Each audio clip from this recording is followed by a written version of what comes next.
It's time for the Big Bad. Here are your wandering DMs, Paul and Dan. Hi everyone, welcome to the Big Bad, where each week we invite a different group to face off against us in an action-packed game of Dungeons & Dragons.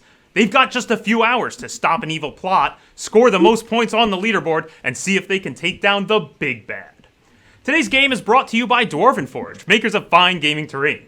Please visit them at dwarvenforge.com to learn more about how to bring your games to life using their amazing modular terrain pieces. I'm Paul Siegel, I'll be your referee today, and I will do my best to make fair rulings for everyone in the game. And with me as always is our adversary DM, the Big Bad himself, Dan Collins. Dan, who are you playing today?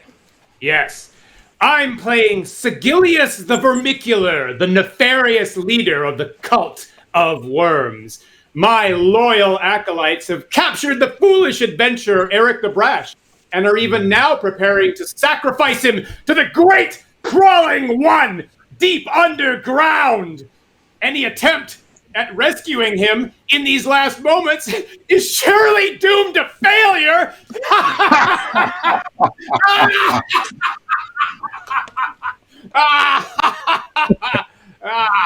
Watch out, players. Dan hates to lose. I'll just remind you that I'm in charge of the rules here. I wouldn't trust anything that guy has to say about them.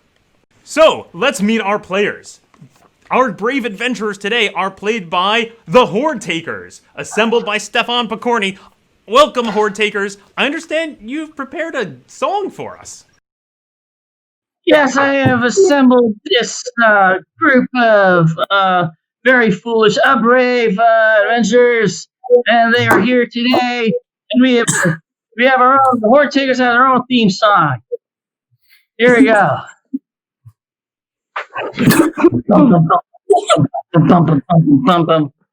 Our group is like a tidal wave, killing all the undead. Was it time where I rolled a 1? Better left unsaid. We're the right kind of sinners to play this game of fantasy. The invincible winners! And you know that we were born to be! We're the Hoard Takers, save makers, tomb breakers. Don't you mess around with me. We're the Hoard Takers, save makers, tomb breakers. Don't you mess around with me.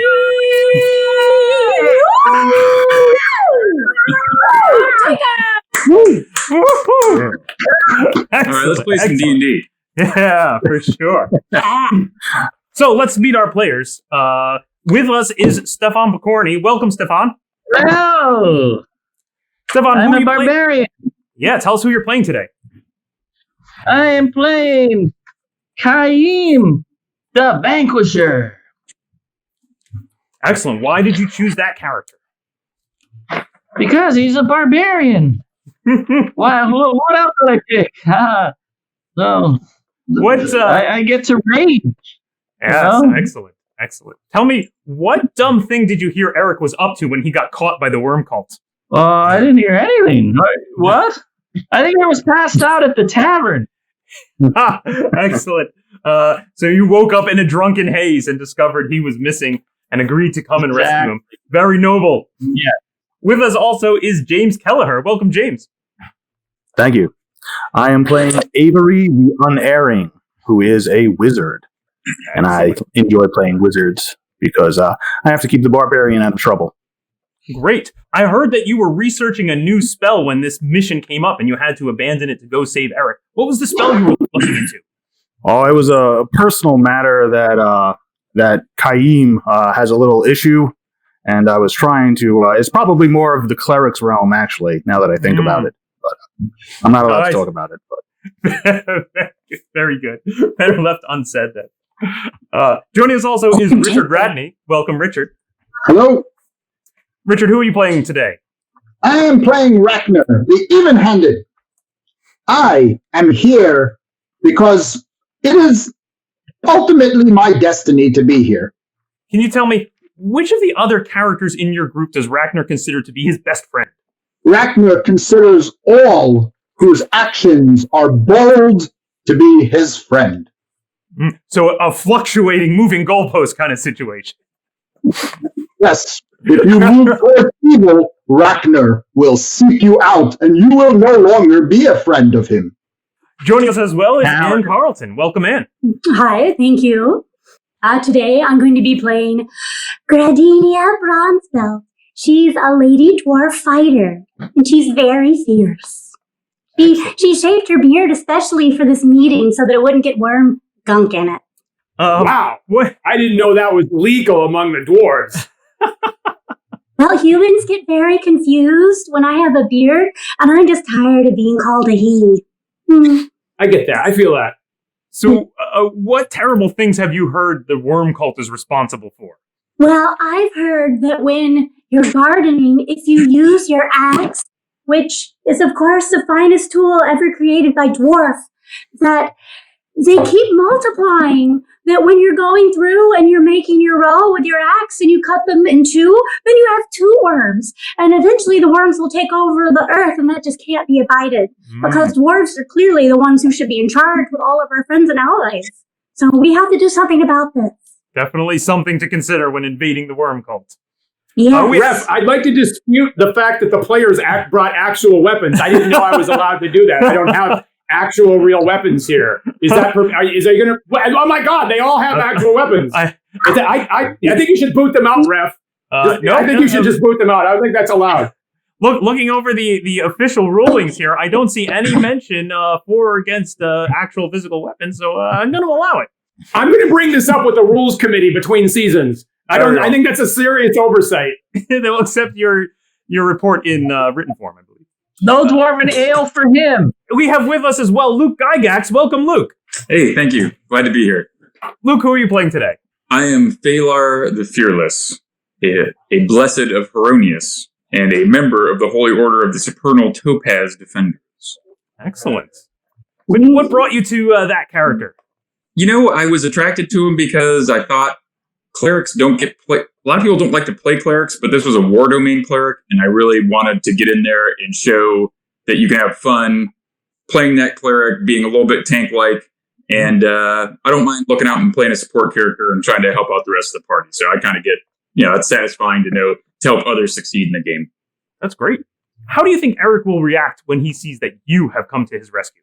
I'm sure that he will feel a sense of joy in his heart, knowing that one of the chosen of Heronius has come, and he will be filled with hope in knowing that I cannot fail. And how will Eric feel if he sees the dead corpse of the cleric in front of him when he wakes up, which is the plan for all good clerics when they come into our domain? How would he feel then?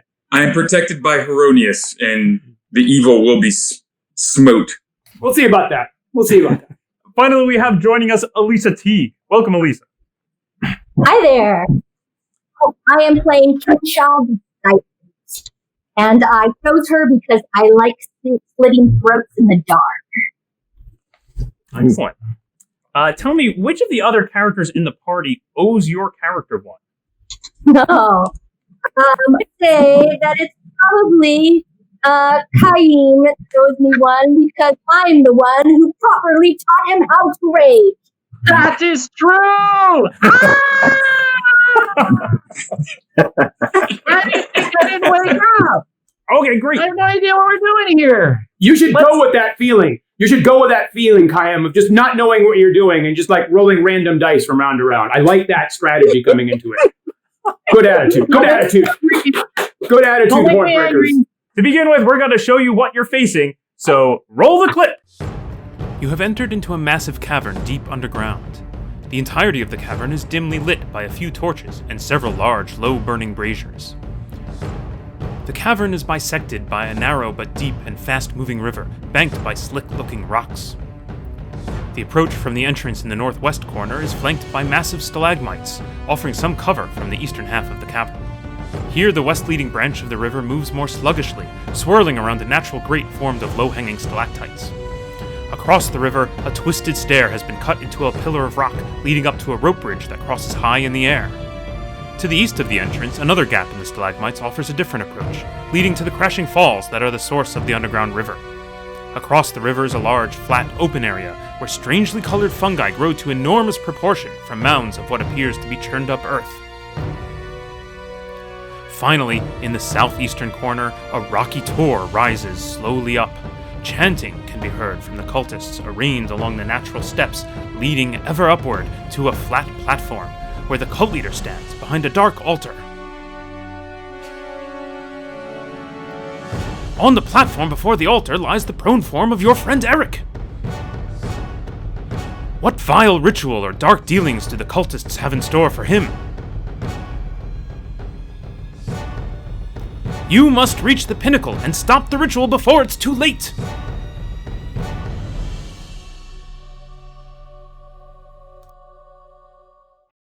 Wow, awesome. Oh, wow. And the big bad must give all due exaltation to our generous sponsors at Dwarven Forge, who provided the perfect setting for our players' certain doom. You should visit dwarvenforge.com today and assemble a similar shocking demise for your players as well. I think that's something we can all agree on, even if you are the big bad. All right, players, I'm just going to give you a quick overview on the top, down real quick, just to reiterate what we've seen in that video. You're entering this massive cavern from the northwest corner up here. This is your group assembled here. So far as you can tell, the cultists are not aware of your presence. You do notice that the approach to the south is lined by these large stalagmites here, and then the rushing falls that feed the river here to your left makes quite a lot of noise, both of which are beneficial to yours so far being undetected. You'll notice there's a north marker here in the corner of the map, so we'll occasionally move the board around it as mobile. So, if possible, I might ask you for north, south, east, west directions to orient. I would say those areas of upturned earth are probably something to watch out for. Quite possibly things could be hiding behind those stalagmites on the what would be the western path. So I'm sure there's nasty surprises by the big bad no matter which way we go. So it's just a matter of picking our poison. Because I think that the westerly path is probably the best way, just because it looks like there's a narrow gap that we could jump over the river. That's about 5 feet. The other way that looks like a larger jump or past the waterfall with swift moving waters. So to me, that seems, and then we can take the rope, not the sideways are. That seems like the best way to me, but I don't know everybody else's opinion. Yeah, apparently that's a good idea because I am just trusting to Heronius to guide me. I didn't think to bring rope or spikes or oil or anything like that, apparently. So, yes, we need to go somewhere where we can jump across. We should go the shortest route to save Eric. Just tell me what to smash. I will tear it apart. I will point out that if we are fighting our way across the bridge, they could cut the bridge and plunge us into the water below to be swept into the depths of who knows where. So there is some advantage to fighting up the steps, where hopefully we would have solid ground under our feet. My concern near the waterfall is it's in the open, so we'll tip off the big bad. They'll know for sure that something's coming there. The weird fungus could be shambling mounds or something along those lines, or an utyug. I don't know what it is over there, but it's probably something. So we give away the element of surprise. I also don't have any rope or any means to get across, and I don't have, I don't know if we have a levitate or whatever. So we're kind of in trouble, and I think we've put an obstacle there, and we're in the open, and so there's clear field to fire on us. So that's going to be a mistake. So using the cover that we have and trying to move and keep the initiative by not tipping off where we're at is going to be the best tactical move that we can do. So we can skirt those. We should skirt to where it splits. And there's something a little bit slower. Try to use the cover there. If you can't, hopefully everyone has some sort of dark vision. If not, then we need to make sure that we guide them, because we don't want to be throwing spells or just if there's enough natural illumination. But we might want to move carefully, slowly, and attempt to, use stealth, move very slowly if we need to stay relatively quiet. Although, with the rushing water, it's probably enough to get noise. We're good. We need to get closer to the side. Those stalactites could be ropers or something along those lines, so we got to be careful. It could be monsters in there. If there's somebody light who can get across the water, that's great. If we have any sort of rope or a stabilizing device, that would be good so that we can get some sort of benefit of crossing. No one wants to fall in that water. And then I think we're in business, and we're kind of at part 2 then. Does that sound like a plan? This sounds like a good and wise plan. Yes. Does this group have a ringer? Does this group have a ringer, Ralph? Because it sounds seems, like it. What was that? I heard a What was question. that guy? Game or something? Someone who may have know a little something Close about enough. Dungeons and Dragons. It would seem. I just started playing D&D just a little while ago. You're a fast learner. There was a question in there about the light, and so I just want to clarify that the entire cavern is dimly illuminated by flickering torches and these occasional low-burning braziers, as you see here. Dim light means that unless you have dark vision, any perception checks made in this area will be at disadvantage. So as we are passing through these rocks, I would just like to note to the dungeon master that I would stay alert if there are any loose stalagmites or stalactites that look like they can be easily cracked off because they're formed by dripping liquid and sediment. So they're not attached firmly. They're not of the rock. They're on the rock. So it's possible if I can break one off, it would still be sturdy enough for us to use as an impromptu bridge across the water that would speed up and make more safe our coming and going. It certainly seems like something one could attempt if you want. I will move Kinsha? southern. Okay, so it sounds like, Kinsha, you want to move down towards the south, maybe keeping cover behind the stalagmites, making your way towards the southern river pass. Is that right? As stealthily as I can. I will be super stealthy.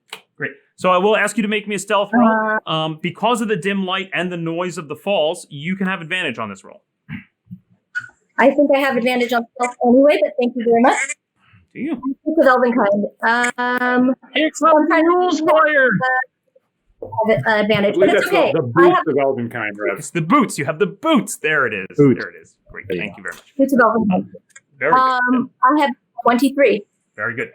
You stealthily make your way to the south, keeping cover from via the stalagmites. Do I see any? How far do you want to go? Do you want to go all the way down to the river? Yeah, I mean, it's a straight shot that they can see me, so they'd be able to see any hand signals that I would make. Yep, I agree. So, yeah, when I'm down there, I'd like to just poke my head around again, staying in the shadows, see if there's anybody that I can see, anything. Where are you looking towards? So you're looking to see if someone is coming down the river or someone's up on the tour, or what are you looking for specifically? I am really looking from the front of the bridge that we would be jumping towards and across that bridge. Okay, great. Roll me a perception check, please. You got it. I rolled perception. I rolled a 22 to spot anybody across the river at the length of the bridge, basically. Very good. You don't see anyone at the bridge. The bridge looks clear. You do see these two acolytes up here at the very top of the tour, and they appear to be chanting. They're partaking in some kind of ritual up here. But their attention seems to be more focused up on the top of the tour than down in your direction. All right, their backs are turned, right? They occasionally, actually, these two do seem to be looking kind of out. They're chanting. They occasionally look up. They say a bunch of weird words, but they are actually kind of facing away and out from the tour.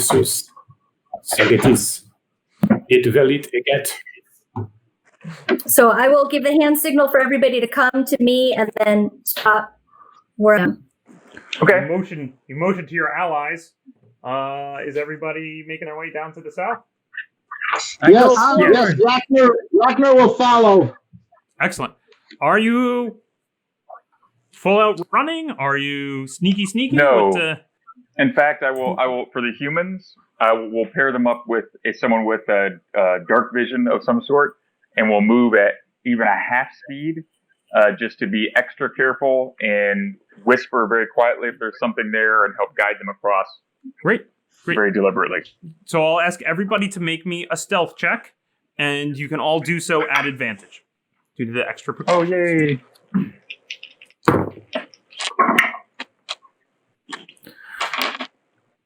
15. Who's that 15 from? James. Great. Yes. And? That's from Avery. It's a 5th edition version. What dice am I rolling? Excellent. You're rolling a d20. You are adding stealth if you are proficient in it. You're adding your dexterity modifier. Dexterity.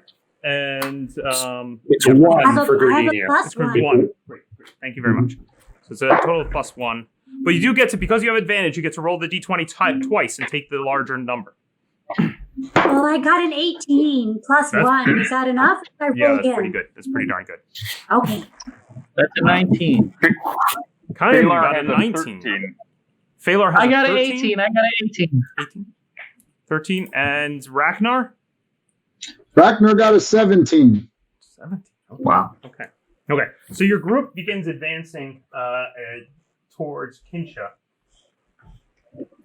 Get about halfway there, when Phalar, coming up the back, actually possibly paying more heed to everyone else and herding everyone else forward, stumbles a bit, kicks a rock that clatters about, and the cultist up here at the top, leading the chant, suddenly turns and looks in your direction.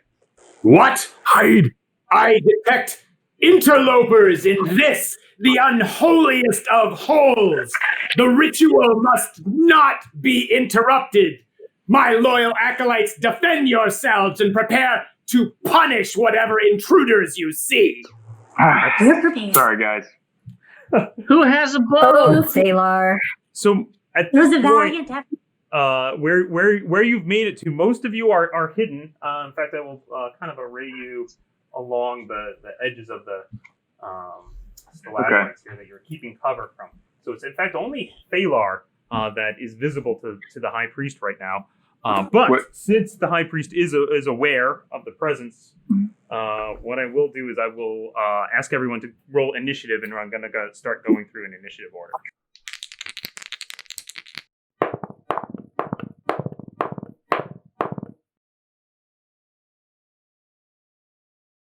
So, Kinsha, the jig appears to be up. What would you like to do? Yeah, that is not what I wanted to happen at all. So I am going to not let them hit us from afar, which they can probably do. And so I am going to cause a distraction and then attempt to hide again. We'll see if this works. I'm going to jump across this river at the narrowest gap and then hide at the base of where the steps are up to the rope bridge. There's some stalactites over there. Stalagmites. You take a couple quick steps, you make a jump. I will need an athletics check at DC 12 to clear the river there. Can I take acrobatics instead? Unfortunately, jumping isn't athletics. It's all about leg strength, and can you clear it? All right, I will do my best. Whoa, I actually rolled an 11 and I have +1, so that is a 12. Okay, so you jump across. Your boots grab purchase onto the rocks there. That is about half of your move. You said you want to move up to the base. Yes, if I can, and then hide. She could bonus action to hide, so she could dash for her action. Yeah. So that is ultimately the problem here. So it's a little bit farther than you can move. So your choices here are: you can use your bonus action to dash to try and get cover behind it, and then unfortunately won't have the ability to I'll do that. roll behind I'll do that. They should not be able to get to me anyway, so that'll be fine. I'll dash. How far do you want to go? Do you want to just come around the back side? Do you want to start actually climbing the steps? I might as well, because I want to get to them and take as many of them out before they get to my friends. Does anyone have missile weapons? So right here, Kinsha, you've come up onto the first step. The steps from here then circle around this facing of the pillar. So as you go further up the steps, you'll start to become visible as you corkscrew your way up. Do you want to? Yeah. So for right now, I will stop. Very good. Yeah, I'll stop back here. Excellent. You stop right there. That's it. That is your That's my action. turn. That's your turn, Phalar.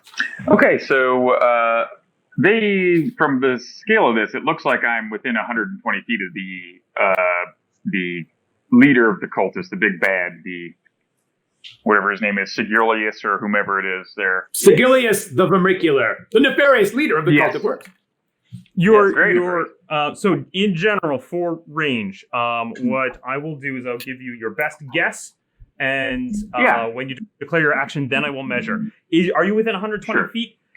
Probably. It definitely feels. I think so too. Close. Yeah. I think so too. So since my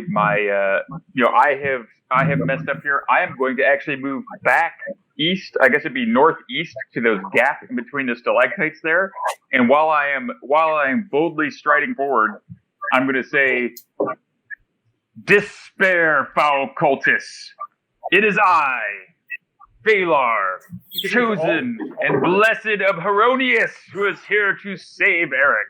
And I'm just going to try to draw as much attention as I can to myself, make a whole lot of noise. I'm going to take my Javelin of Lightning, and I'm going to chuck it at the big bad there. Are you happy with that placement? Is that roughly where you were trying to reach?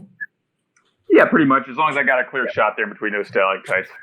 Yeah, we'll even maybe. I love it, a distraction. A nice position there between the two stalagmites.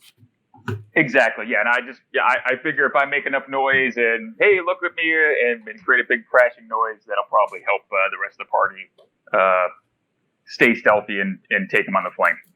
Great, and you're hurling your javelin from this point all the way up to the high priest, which you've told me has a range of 120 feet. So I'm just 120. Yes. Straight line. Yep. You're definitely within range. You have no problem there.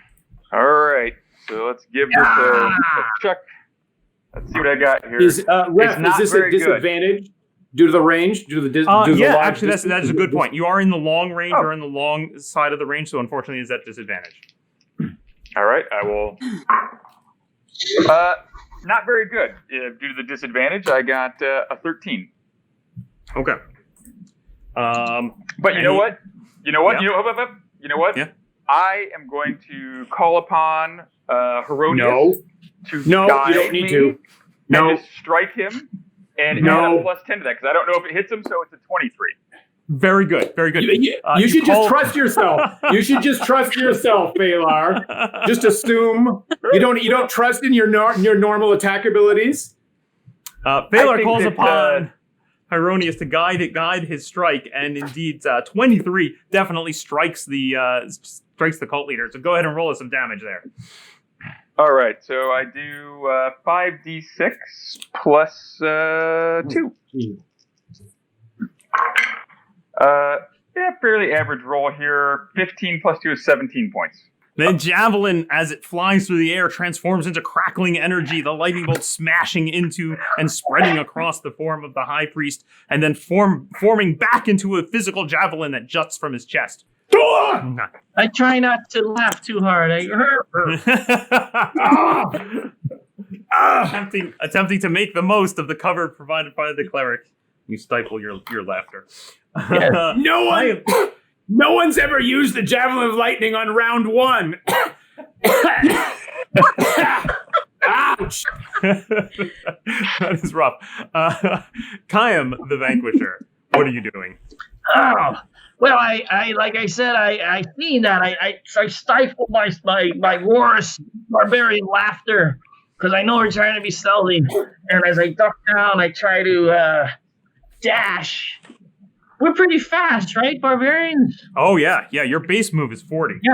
You're very. So we're thinking that they're probably all distracted by that. I'm going to dash to where the tiefling went. Very good. 10, 20, 30. 30 feet gets you to the riverbank. Are you jumping the river? Of course. I leap across it. Excellent. With my strong shoes.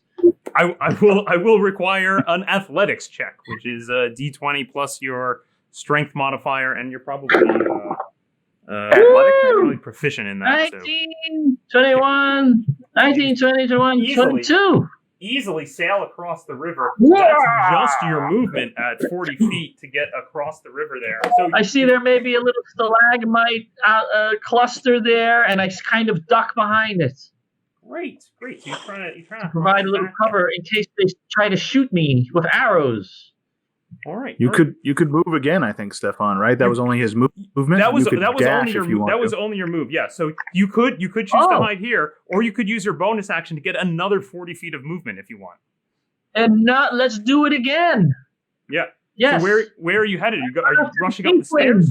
Okay, you go rush right over next to the people. Yeah. Great. The two of you are now on the bottom step of the stair with the pillar for cover from the tour. Ragnar. Yes, it is my destiny to go and retrieve the cleric. Do not worry, Phalar. You can count on Ragnar. But I will need some help getting across this since I am wearing my splint mail. It is made out of adamantine, as it should be. Who wishes to throw me across? I can throw you across, but I think I have to wait until it's my turn. Well, perhaps. I'm very strong. Why don't you Perhaps stand with me? destiny then of KM the Vanquisher to come back across and throw me. No. No? It is not his destiny then. No. Ragnar. I'll just say, Ragnar, stand with me. I have powerful blessings of Heronius that will aid you in leaping, even with that armor. That makes a lot of sense. I will run over to Phalar the Fearless. Thank God. Thank Heronius. Ragnar, are you doing this in a stealthy way so as not to be seen, or do you just kind of trundle right on over there? Oh no, I run over as fast as my gnomish legs take me. Excellent. He's a gnome? Yes. I didn't realize you were a gnome. Oh, you're a gnome. Oh my I think God. he's stealthy by Crazy for a gnome. It is the cultist's turn. You can see the elf and the gnome down there. Right. Amongst the stalagmites, they are not attempting to be hidden. The rest of the folks have either attempted to be hidden, or a couple have jumped the river and then moved into a position where they can no longer be seen. I think I saw a crazed human with no armor jump across the river to the south. Is that correct? You did, but you lost sight of him because Yeah. he's moved behind the pillar.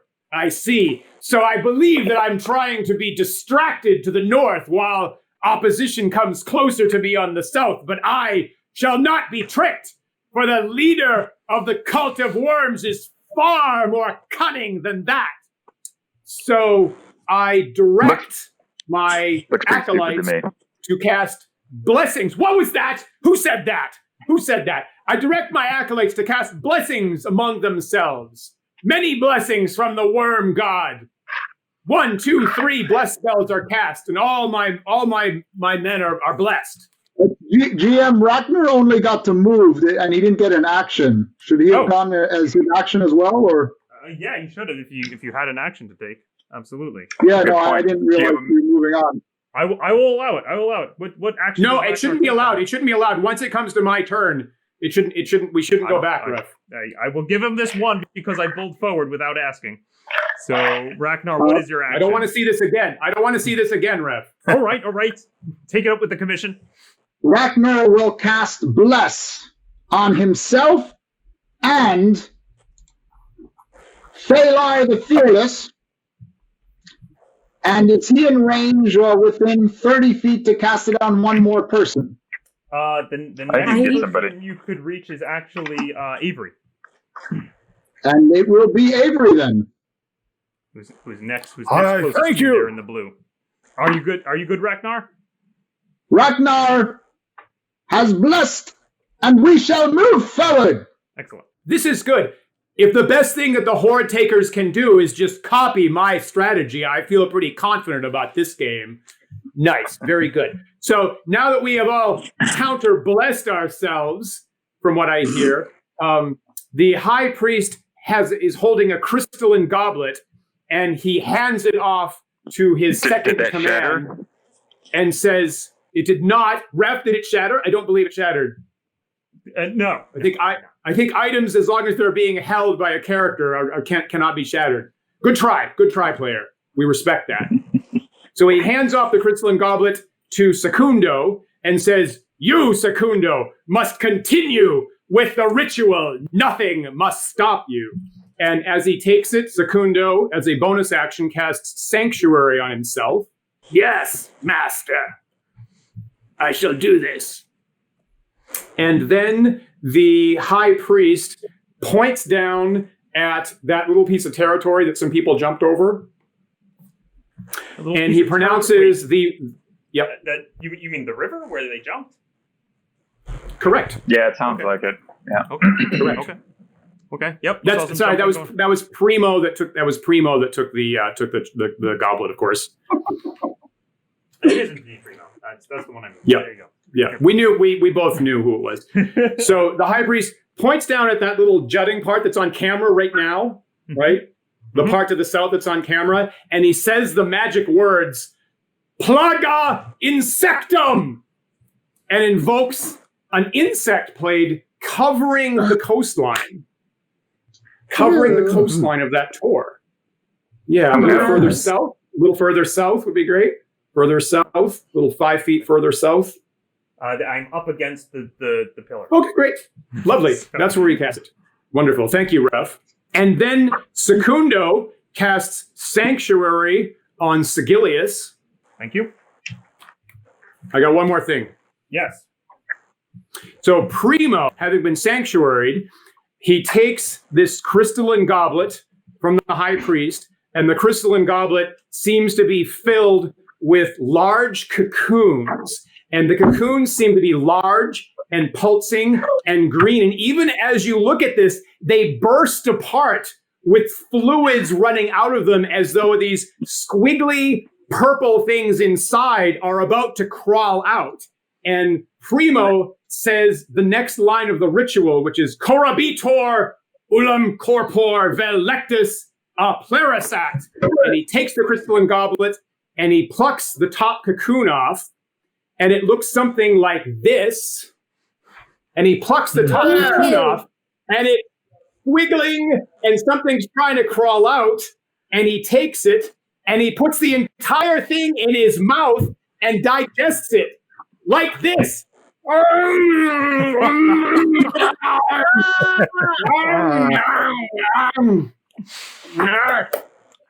truly foul ritual taking place at the top of the tour. Feasting comes afterwards. Did I put the ref out of the game with that? I think you did. I think the ref is fainted. I'm the DM now. Okay, so for the rest of the game, I'm making the judgments now. I just noticed a quick addition here. I just noticed that apparently Eric's miniature was missing. So let me just rectify that. Oh. There you go. Oh.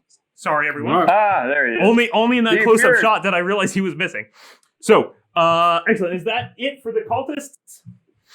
Mm-hmm. Yep, we're good. Excellent. It is now Avery's turn, who now stands back here. Witnessing this massive eruption of insects over the spot where the party has been trying to cross the river, some successfully already. I say, nope, not going to do that. Not going that way. So I look up, and I can still see Segulius up there, right? Yeah, indeed. Oh, you forgot to take cover! And I unload every charge in my magic missile wand into the system. Excellent. You poke around the stalagmite here, spying the high priest, and you unload 11 charges. There's seven charges, so I get 3 for the first one, and then 1 each for each additional. So that's 9 magic missiles. We have a wizard too. What? Oh, that's a lot of I've also not seen this tactic before. Great. No, we have not. I hate to mention this, but just it's the inner DM in me. I believe someone put Sanctuary on you, Sigilius. So when you make a wisdom saving throw, you will need to break the Sanctuary spell. I think the big bad owes a certain player thanks of gratitude there. So the sanctuaries are on Primo and the High Priest. 2 sanctuary spells have been cast. Oh. So you will need to make a wisdom check here, DC 13, to break through the sanctuary. That's a natural 19. All right. Yes. You break You through. get a plus. You get a plus. Plus you get a 3, plus D4 22. from the bless. Yep. 22. Oh, might as well. 25 total. 25 points of damage. I'm going to have to re-roll the magic missile. Even though I roll well, I forgot. That was it. Should be 27 points. 20, 21, 22. 23 plus 9, 32 points of damage. Yes. 2 points of damage as a barrage of magic missiles. Now the one other thing I will request, Avery. My face! My face! Avery, please roll me a d20. On a natural 1, your wand explodes and is no longer usable ever again. Okay. That's okay. It's a 5, which isn't great, but it's not a 1. It was used well. It was. Avery. And then I take complete cover behind the stalagmite. You duck back Try behind the to get stalagmite completely obscured if possible. Very good. Very good. You can See, this is how you take cover, I say.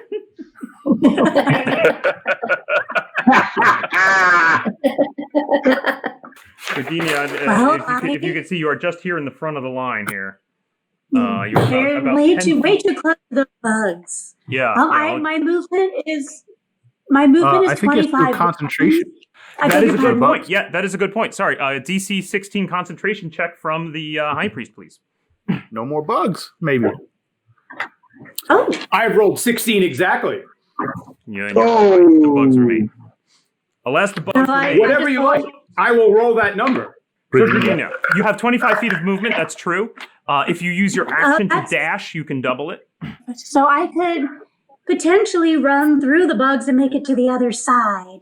But I'm not sure if my chainmail is sufficient to protect me from them.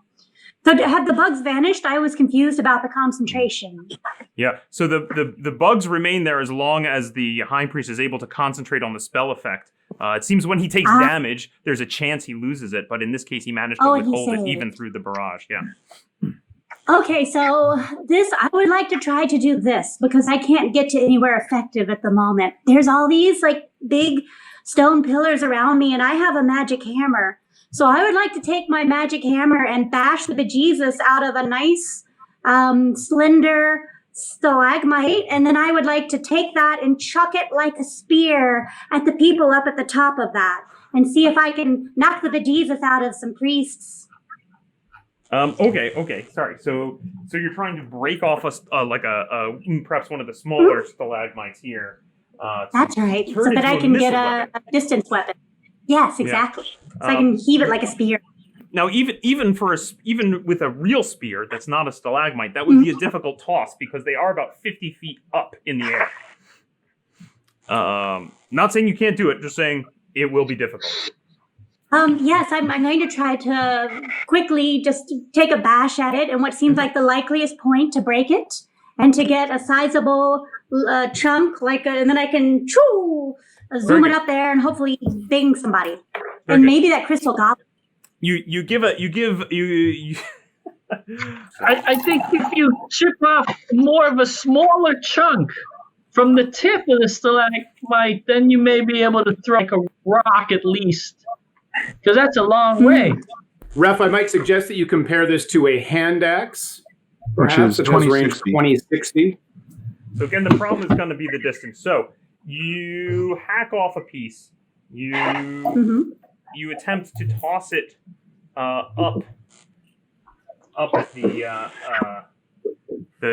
acolyte holding the goblet up here, which would be this guy right here. He's certainly the closest one to you. Yes. The maximum range for that is going to break be 60 the goblet. feet, which Gonna do my best. unfortunately is just short. So the farthest you're able to reach, even with a throw, it seems to be just this edge of the tor up here, and the rock smashes against the tor there. So I'm not going to ask you for a roll because it is just completely out of range. All right. A good try, though. A good try. It was close and worth the measure. Not a good try. Not a good try. Do you want to move at all? Because you do still have some movement if you care to move. So we still have all the bugs. I will make my way back to my other party members, Thalar and Ragnar, and form a group so that if they make a sortie in one direction or the other, I can move with them. So your maximum move is 25, so you get right over here, sort of near Avery, coming up towards Ragnar there. Kayam and Kinsha, feeling very pleased with themselves for having hidden themselves behind the pillar here. Sorry, I've just realized I've walked away from my mic. Having hidden themselves behind this pillar, have failed to notice this massive humanoid rock creature, which steps away from the wall that it was nearly completely camouflaged against, stepping forward right at them, swinging huge, meaty stone fists at you. It was right in sight all along, my most powerful defender. Crush them! Crush them, my elemental! It swings one fist at Yes, Kinsha. I will. That is a 20 even. That hits. Yeah. That hits. Which it manages to do 15 points of bludgeoning damage as it smashes one you've gotta be fist kidding. into you. No. I will Understand. uncanny dodge. Okay. It smashes the other fist into Kayam and rolls an natural one. Yay! Oh, drop you the luck chest. out. Kinsha. You said he did how much damage? 15 was the roll. So halved would be 7. Okay. Tiefling, I feel we are outmatched. We should run up the stairs. I think this I creature is am probably definitely slaving running. us. What would you like to do, Kinsha? I am going to run up to the bridge, 100%. Okay, great. I will get an attack of opportunity, or the elemental will get an attack of opportunity as you I leave. can use my bonus action to disengage then. You can from him. indeed. You can indeed. So you do that. Yeah. Very good. With my cunning action, yeah. And so so I'll disengage, then run up. 5, 10, 15, 20, 25, 30 gets you around the back here. Yeah. right. What else can I do here? Since my So you can That's my- you can use your that's normal my- action to dash if you want. And move yeah, another I 30. think I want to. I don't really want to be out in the open, but I really don't want to be within view. Can I just get up to the top and then, like, I'm pointing, like you can see where I'm pointing. Right on the bottom part of the bridge, so they cannot see me. So, like, right before that but So There you maybe go. one step down. I think I know what you're after here. So trying So, to like, one step down onto the rock. one step down onto the rock. Very good. Trying to Yeah, cover so between they the can't rock see me. and the bridge to try and block line of sight. Yep. Okay, Yep. so I am done then. Phalar. All right, so Ragnar, are you going to try to jump across this thing, or can I make another attack on the cultist? I am going to jump across for sure. Okay, I will say, may I grant you the strength of Knight Valiant Nicodem for your valiant efforts, and bless him with enhance ability and give him bull strength, which will double his strength bonus for those checks for like the next minute or something like that. Thank you, Yeah, Phalar the Fearless. Your actions Yep, and have then proved you worthy. I believe that gives him advantage, Luke, if I recall correctly. It does, yeah, I'm sorry. It does give him an advantage. That is very correct. Good. Very good. And, sorry, it's not plus, it's an advantage. And I guess, boy, I hate to split the party. I was pretty dead set on making a distraction, so I'm going to move over towards the waterfall area, just with my movement action, please. I think in this case, even if we're split up, we're both going to the same spot. So it Yeah. breaks Yeah, the but there may rules. be other things over there. We don't know Phalar, what's on that side. Just before I move you here, Phalar, that's about 15 feet of your move. So 30 more feet can get you right out in the open there in the gap that leads to the river. Is that where you want to go? You know, I guess I probably shouldn't be right out there in the open. No, I know the sound right then. I'll stay covered. Okay. So you stay behind this last stalagmite, taking cover there. Yep. As best you can. I guess I have a bonus action that I can use with the spell casting.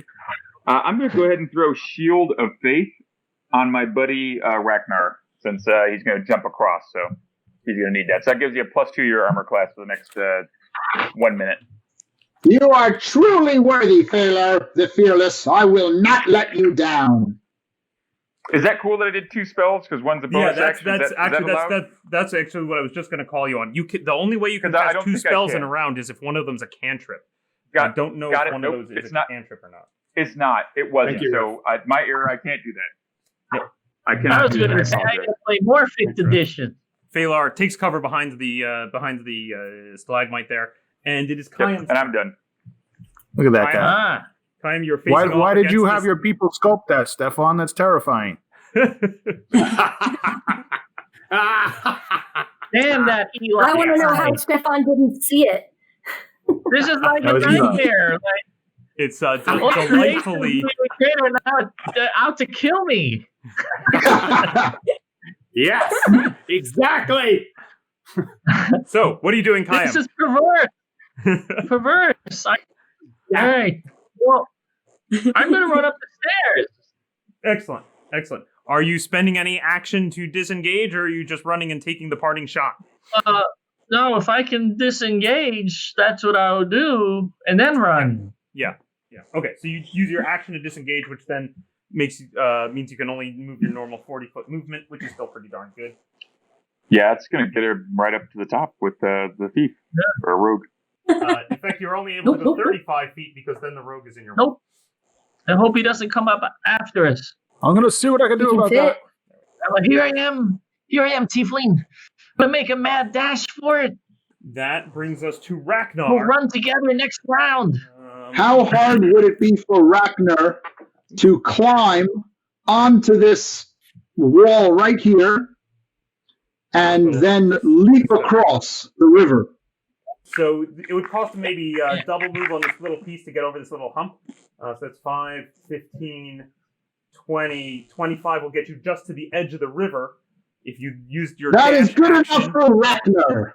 Ragnar, if you use your action to dash, you could make a jump across the river this round if you want. I think you want Very to well. go from the top of the spire. Yes, from the spire. Yes, from the spire.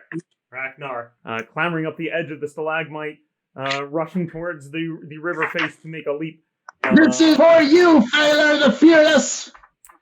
What I'll need is an Yes. athletics check from you, please. And I have advantage, I believe. You do indeed. And I And get you're an blessed. additional D4 because of my blessed. I believe bless is only for attacks and saves, I believe, Ref. Yeah, unfortunately, the blessed Well- doesn't help you, but you do have advantage. Luckily, it's still a 19. Very good. You come racing across, jumping, making it clear across the face there onto the opposite side. You could move up to another 15 feet if you like at this point. Yes, Yes, Ragnar will move the 15 feet toward the area where he can climb up the mountain. Very good. Yeah. Woo, look at him Nearest go. there. 5, 10, 15. You've just started to climb up this ledge And here then, and make your as way a towards the- bonus action, Ragnar will like to cast Thunderous Smite! Look at that gnome. And he takes out his Warhammer and casts Thunderous Smite on it. You cast I am Thunderous Smite. coming for you, cultist! Excellent. You have your thunderous smite prepared, ready to do damage to cultists. In fact, the nearest cultist is not but 20 feet from you at this point, up the hill. Not for long. Take him out, gnome. Cultist, it's now your turn. Right. Am I aware of these two people on the far end of the bridge, Ref? Yeah, they haven't been making any stealth checks or anything like that, so you're aware that there are people there. They are in a position of having some cover from you, so they're depending on where you are, you might have to move closer out onto the bridge, perhaps, to see them to specifically target them. Yeah, move on to the bridge. If you surrender now, we will give you a merciful death. I just want you to know that. Well played. Well played. I don't think so. I see what you're doing. You're trying to prevent the massive amount of pain that I'm about to put out on the Hoard Takers. I want Octavio and Septimus. I want Septimus to go forward, and then Octavio and Septimus cast Sacred Flame on that gnome. Okay, excellent. So from I assume you mean Octavio does not move, and Septimus. Correct. Octavio stays there. Septimus goes forward. Yep. Very good. Do I have partial cover? My intent was to go forward to the point where he doesn't have cover. If I need to move forward, so he doesn't have cover. Yeah. Your intent. Mm-hmm. He's not very tall, you know. He's only, 3 feet tall or what? Yeah, I'm not pretty sure. even sure if it matters for Sacred Flame. Isn't that just a save against damage? Yes. No, it's a directed attack. No, it's an attack. Yeah, It's he a has ranged attack. to attack me. Sacred Flame's Sacred actually Flame? a save. I might. I Target think must it's a succeed on dexterity saves. He's just calling down Sacred Flame from the heavens to You're fire. right, it is. It's a guiding bolt I was thinking of. Yeah, Mhm. yeah. Sacred Flame is just call fire from Common. the heavens. So I've moved you forward to You got special effects this. since you did mention it, but totally unnecessary because casts two Sacred Flames on the gnome, who must make 2 dexterity saves at DC 13. You do get the bless for this. I do. Do I gain the advantage as well? No, the advantage is to strength-based actions and skills. Okay. And such. Okay. So I do get a D4 on both of these rolls. Correct. Yes. Okay. All right. First roll, Dex saving throw, 17 plus 1, 18. More than enough. Lucky. And the second roll, Fail. not as lucky, a 6 total. Oh, so the Excellent. second one strikes you. Cool. Total. You I'm put going your to take bonus this of much radiant 4? damage. This is a That D8. looks like it What have I hurts. rolled? Oh, I'm looking at my tray over here. It's an 8. It's maximum damage. Ah! Oh, yeah. Your flames might burn me, but when I get done with you, cultists, your head will be pulp! That happened might to the actually gnome? be the desire of our final goal. Ugh!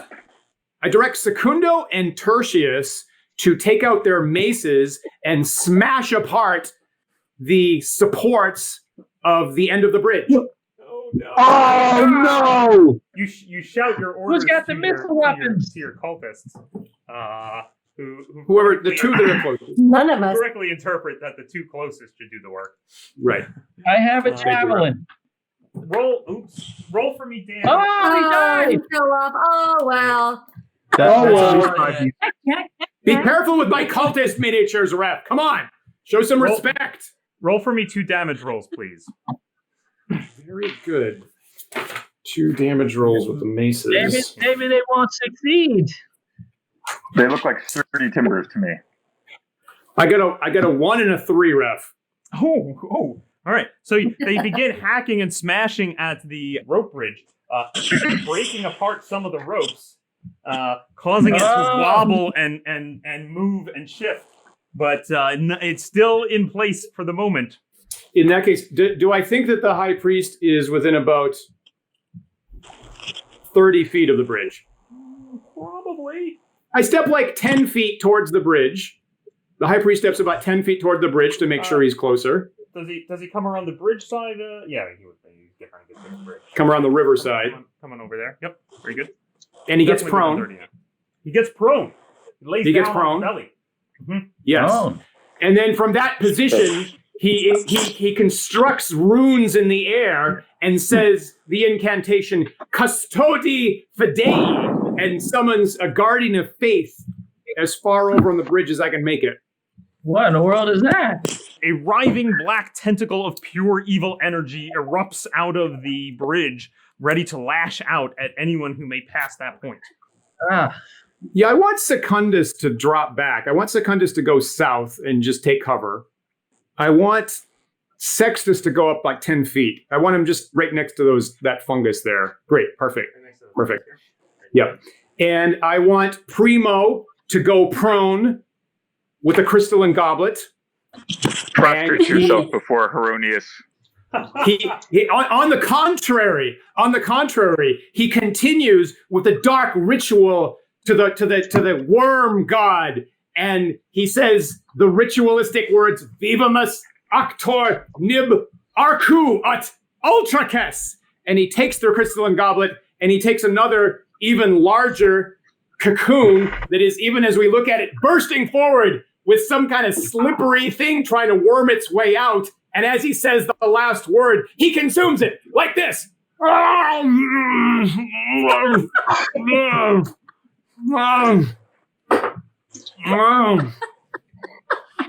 Yeah, somebody's He's gonna ravenous. My round. I can't watch any more of this. We have to get rid of him. What? Oh, ritual. What a strange time to be feasting. Clearly something dark and terrible going on top of that door. Avery, it is your turn. What are you doing? Okay. So I kind of kneel down next to Gradinia, and I say, "You need to get up there, my little friend." And I take out a feather, and I tickle her nose with the feather, and I cast Fly Excellent. on Gradinia. I say, Get "Get up there and take care of that disgusting up there. I don't know what he's eating, but it's disgusting. It's turning my stomach." Gardenia, you And now then have a fly take movement cover. rate of 50 feet per round. 60. Oh, excellent. It won't Yeah, You're take me absolutely right, 60. That's interesting. 60. There's another character who has a flying broom that only goes 50. Don't know why that's different. Okay, great. 60 feet, Okay, very good. so Before we get to that 60, really 60. quick, I just want to check in with Avery. Is there anything else, Avery? Do you move at all or any other I just like to fully obscure it again from staying above. hunkered down behind the stalagmites. You cast Staying hung down, and I'm looking to my right. I see the insect plague. I see this giant elemental. I'm like, oh, things are getting hairy. Great. Gradenia, what are you doing? So 60 feet won't get me up to the top, will it? But it could get me to those two cultists who are attacking Ragnar. I do agree with that. You can, I believe you can, even while flying, still use the dash action if you want to double your move. So I could get up fly, to the top of that. So you might be able to get right up there, although then you would have no action when you got there because you spent the whole round flying as fast. Oh, But so you you could can get use up your on the bottom what is that called?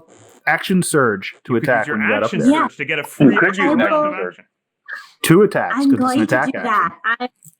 I'm going to fly to the top, and then I'm going to put my warhammer right into the head of that guy who's lying, writhing, and eating these disgusting things, because I think he might turn into something really nasty. You easily Oh, turn and your yeah. way right up to the corner using the dash action. Fly right on And up now there. I'm going to bash. And he's prone, so you have advantage on the You attacks. gain advantage to the hit. Oh, yeah, he's Good. prone. So you action surge, so you get an extra round of attack. Yes. Oh my And I want to especially, I'm using my warhammer, which is more bludgeony than cutty, so that I'm not going to make him into two worms. Okay. 'Cause that's bad. Are you attacking the high priest who made the insect swarm, or the other acolyte who has the goblet and is doing the incantation, the ritual? Goblet, goblet, Well, goblet. the chalice. I'm attacking the acolyte Yeah. with the goblet. Very good. Yes. That's And I rolled an 18, and that's without my Ooh. advantages. Ouch. that Which a is a hit. plus. Yeah. Roll, hey, Anne, you roll advantage anyway, just in case you hit a 20. Yeah, that's a good point. You might want to take that advantage roll just in case it turns into a crit. May I point out that No, it Primo was has 60. Sanctuary on it? Yes, you may. Very good. So unfortunately, you're going to have to break through the sanctuary, which is a wisdom check. Okay. So I have to roll over my wisdom or under it. So you're rolling a d20 plus your wisdom bonus and trying to get a 13 or higher. Which I will point out for Gradenia is -1. Gradient has a -1 wisdom, unfortunately. Yeah, so you're looking for a 14 or higher on the die. I rolled a 15, so I just made it. Wow. Nice. Excellent. So give us the damage. 1 die 8 plus 4. And then I have do I get a strength bonus on damage, or is that already factored in? No, you didn't get a So bonus. 7 plus.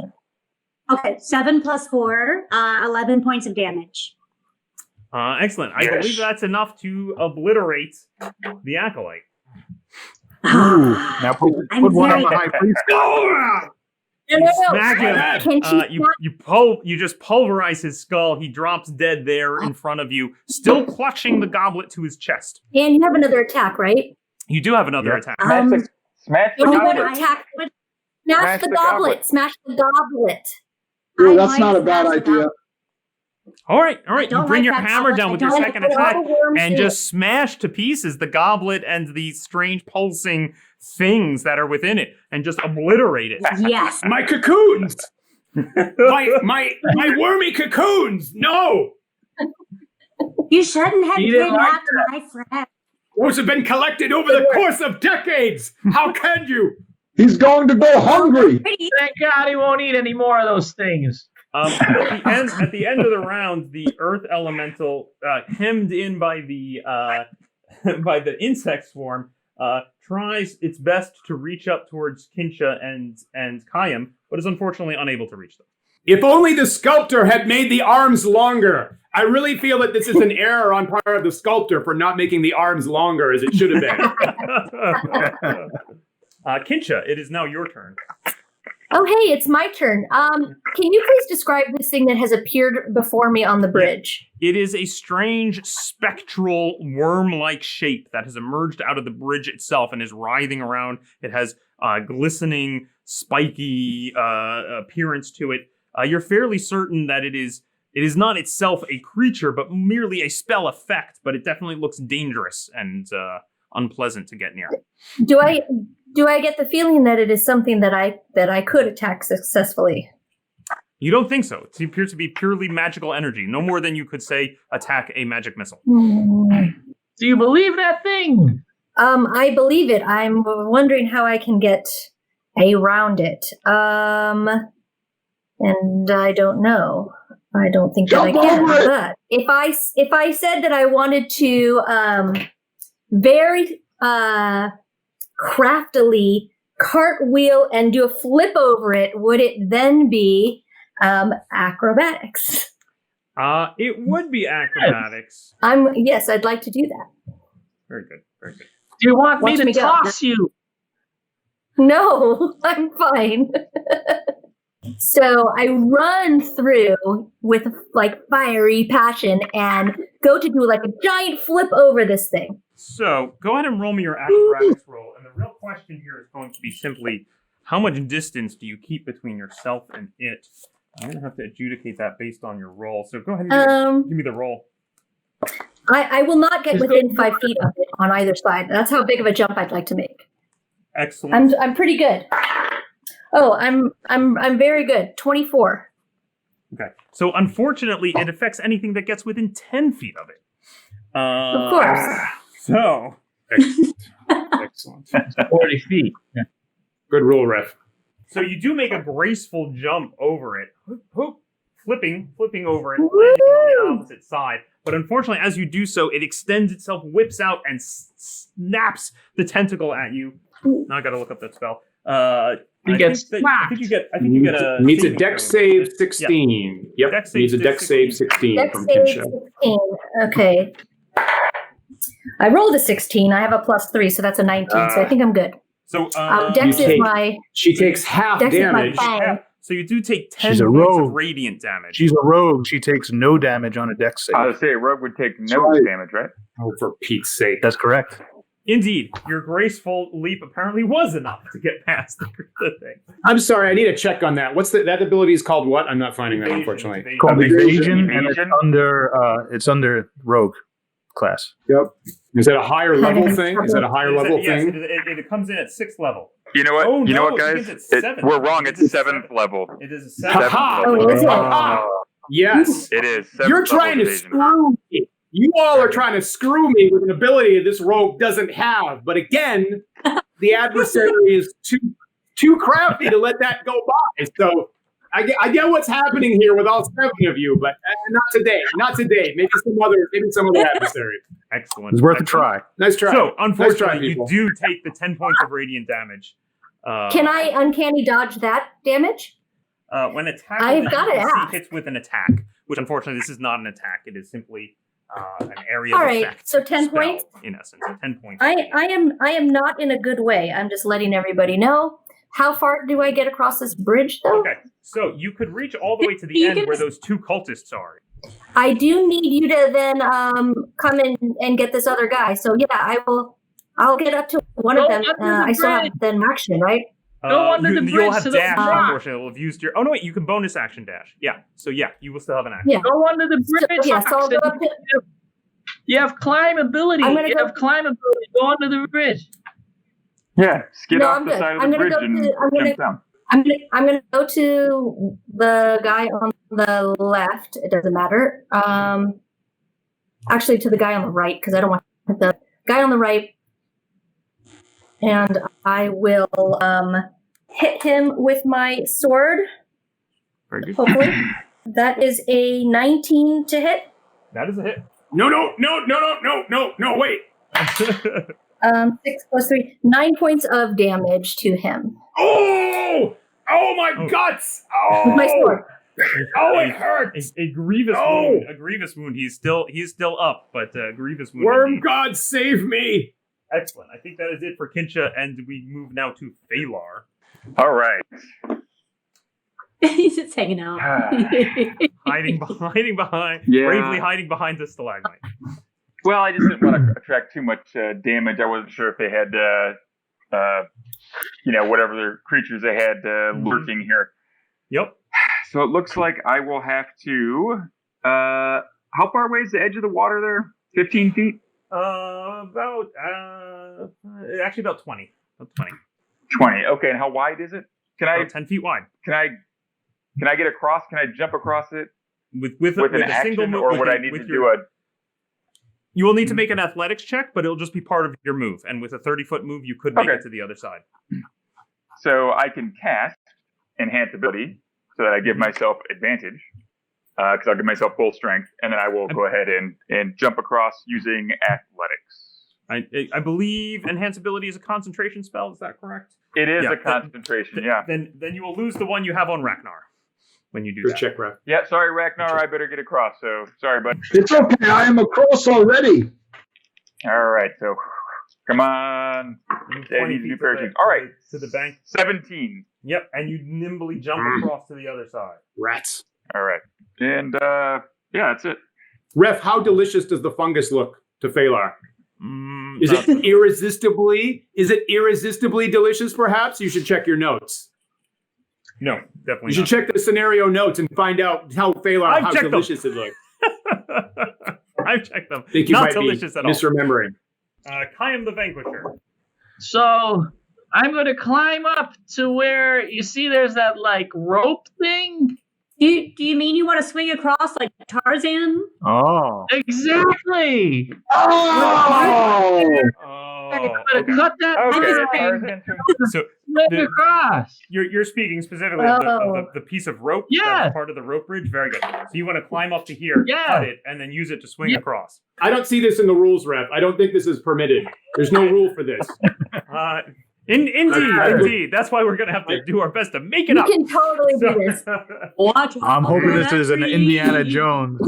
And yes, Let's do not this. a Come on, Ragnar. Barbarian, do this all You the time. you indeed, Kayam, you climb up there. You swing your axe at the rope and try to grab onto it at the same time, swinging across. I will take an acrobatics check. Give me an acrobatics check. I avoid the lashing tentacle. Oh, and I grab it with my hand, and woo! I push myself off and let myself swing in an arcing angle so that I'll like arrive on the side of the cliff over there.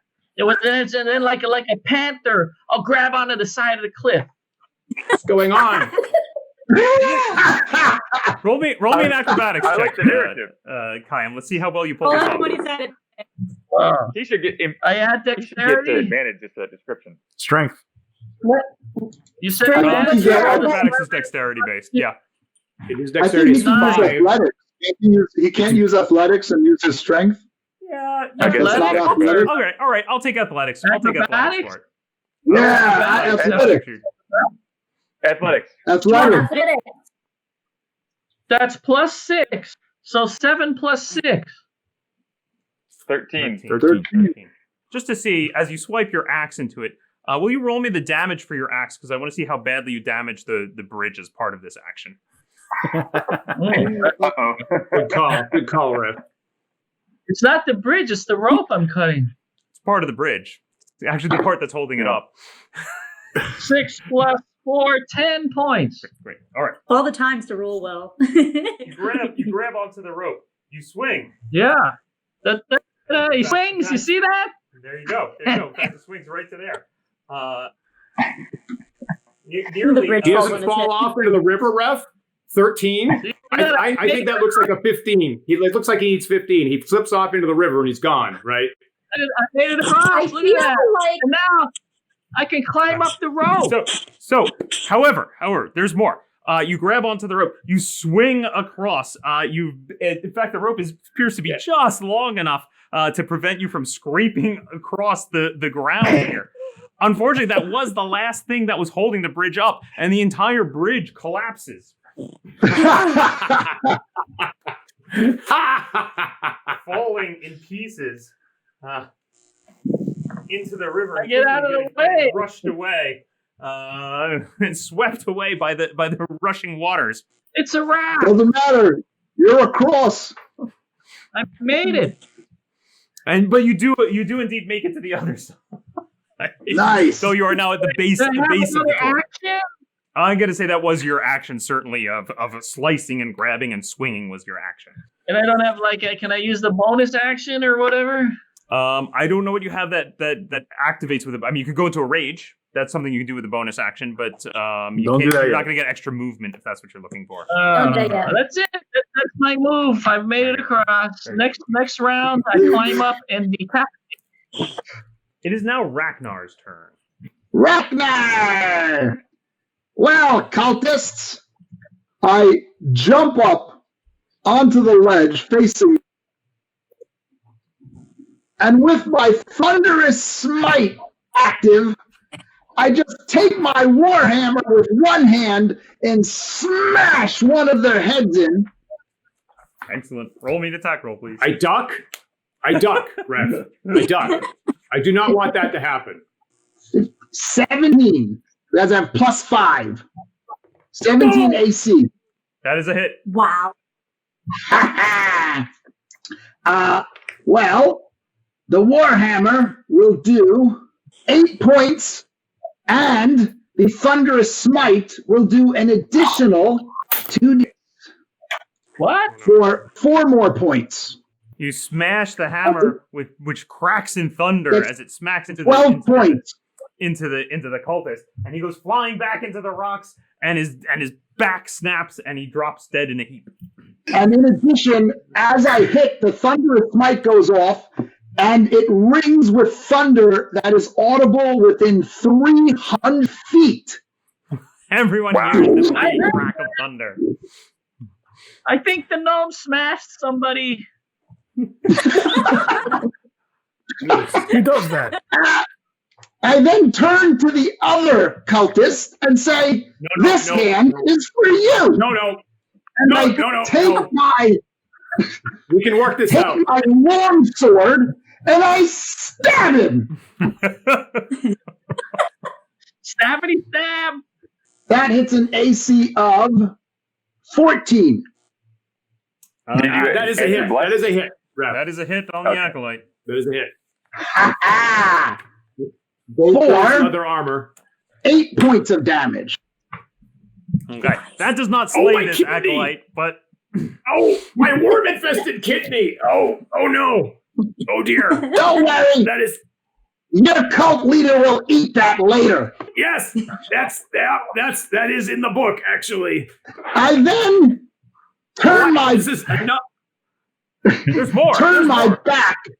There's more. Yeah. I'm leaving to go up leave him to bleed to death, and I'm going to go and use my 25 feet of movement. And I will allow him to take a feeble attack at my back if he wishes.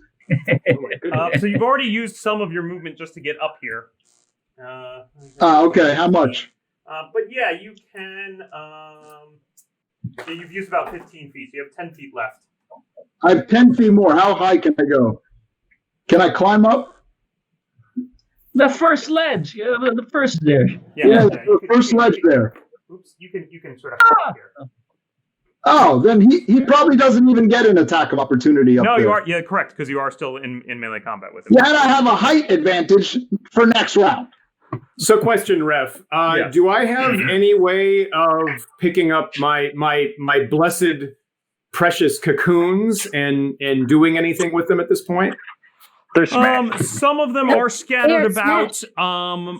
They smashed the goblet, and the cocoon. Several of them got smashed, but some of them are rolling about. I will give you a roll to try and grab at one and pick one up, possibly, but it will require a roll. Oh, I don't like that at all. Who's on the back? I get like southwest corner. Almost all of your cultists seem to be back here. Okay, right. Yeah, are they within one move of the cocoons? Secundus is. Only by rushing straight across where Eric is. Can potentially get there in one move. The others. And I'll still have an action to pick one up? Yeah. I do that. I direct Secundo to do that. Secundo comes rushing over here. And as he does that, he knows the next line of the ritual. As I said, it does require a roll. They're all kind of scattered about. I understand. So please roll me an investigate roll for him to find and snatch a whole one. Because some of them an investigate roll. Yeah, so some of them have There's all these pieces of shattered glass everywhere. There's bits of broken goblet. There have been some have been trod upon or smashed with hammers. So he's looking for a good living, squirming one. Give me an investigate. No, we never use investigate in this scenario. I didn't put any skill points into that. I don't think that's a good choice. Sorry. Nor has anyone ever smashed a goblet before. Religion. It's a religious item. I think I should get a religion skills check. Nope. The ruling is... What's the DC? What's the DC? The DC is... Fine. Yeah. 25. No, it's not 30. The DC Don't is listen 12. to them. 12. The DC is 12. Okay, so die needs to come up 13. As Secundo reaches for one of the precious bursting cocoons. The result, I am happy to say, is a 3. I'm not actually happy to say. I was just trying to trick you with that. Secundus is very happy. It's a 3. Secundus glances about, reaches down, grabs for one, ends up with like a crushed, broken one and a splinter of glass, and drops it in disgust. No! The wormy cocoons! No, they are smashed! Well, okay, if you're going to be like that. This is not good. So the high priest turns his head, sees Gradinia, decides that Gradinia must go, and he said magic words, Exilium, which is banishment, which removes Gradinia from this plane of existence for the rest of the fight. Gradinia will get a save against this. This is a charisma saving throw. What's the DC, Dan? 16. I rolled an 18. Oh, Gradinia! The otherworldly word What? magic. You're telling me your die roll was actually 18. Is that what you're telling me? I tried to show you, but it made everything go away. Yeah, best not. We trust you, Gradinia. We trust your. No, we don't. No, we don't. We want to see it. We would like to see it at this point. No. We don't. What? Really? I'll take a picture. Getting very contentious there. Don't make me green. I just want an honest die roll, rep. I just want an honest tournament. All I'm looking for is fair play, so none of the other teams are disadvantaged. That's all I care about, rep. That's what it looks like. There you go. Oh, there it is. Okay. All right. You don't need to rub it in, Gradina. You don't need to rub it in. Have a little decorum, please. People. All right. I want all kinds of things. I want the anything else from the high priest? He just casting that spell from. He crawls towards where the bridge was. Gradina Is he will get an attack standing of or crawling opportunity. still? He's prone. He's prone. No, he stays there. No, he doesn't move. He doesn't move. Not move. He stays there. I'm pretty sure you said he moved. Are you sure? Because Stays he said there. It's like chess. He can Once spend he half said his if he move to moved, get up. He's moved. No. Yes, he gets up. Yes. There you go. Stay prone. Let her hit you again on the ground. It's fine. Well, as he stands up, can I swing at him? Can I get an attack of opportunity? No, because because he's still within melee combat with you. So only when he leaves your threatened space do you get that. Okay. I want I direct one or two of the guys on the southwest corner. I want two of the guys in the southwest corner to come up and get eyes on Gradinia. Okay. There are in fact only two of them. So great. I'm using all my resources. You see that? So this is how you play D&D. Running out of houses. That is Sextus comes up around this side. Right. Right. Quintus come over here. Right. See Gradinia from there. They say the word of power, mandatum, which triggers a command. I got two commands on Gradinia, and this command is dive. Oh. Do I get a saving throw? You do. Yeah. You do. You do. But you will have to make two of them because he's casting it from two different people. Mm-hmm. So first one was an 18. Second one was a 5. That's not good. Excellent. Yeah. Excellent. So unfortunately, She has a fly spell, though. She has a fly spell. She I does do. have a fly spell active on her. I do. So Gradinia, on your next turn, on your next turn, Gradinia, you will have to dive. Okay. And use your But it next- doesn't. It didn't say dive. You didn't say land, you just said dive. It's not the fall that kills you. I've got a lot of interpretations. We'll see. You still have Tertius and Quintus who are standing at the bridge next to Kincha. They also cast command on Kincha, and the command is fall. Uh-oh. See? Look at these rubes. What's the save? Is it wisdom? It's wisdom 13. Let me Wisdom go to 13. Read it my and weep, little- rules liars. Read it and weep. My saves. One moment. I am not good at wisdom. Did I make some sort of accident by targeting you with your worst save? Oh, I'm so sorry, Kincha. I'm just so sorry. 16. I rolled it. 16 is a successful save. You will need to make a second one, unfortunately, because there are two of them casting it at you. That one I did not. That one I rolled an 8, and so I will fall backwards right onto the bridge. You'll have to do that on your turn. You will have to do that on your turn. Sure. You got it. Anything else, cultist? I have. Oh, I guess you have the one. Septimus. Don't forget about Septimus. Yep. Can I get do I have a backstab? Does he have his back to me? Do I get like sneak attack damage, double damage? He's definitely still facing you, and you're not a rogue, so no. I grab onto his tiny gnome-like foot and wrestle him to the ground so he can't go up any further. Oh, he's going to make a grapple attempt. That's foolish. Make an attack roll. Is that a grapple or an attack? Yeah, no, I will rule it as a grapple, although I believe that a grapple begins with a straight attack roll, right? Yes, I'm going to definitely do a athletics check.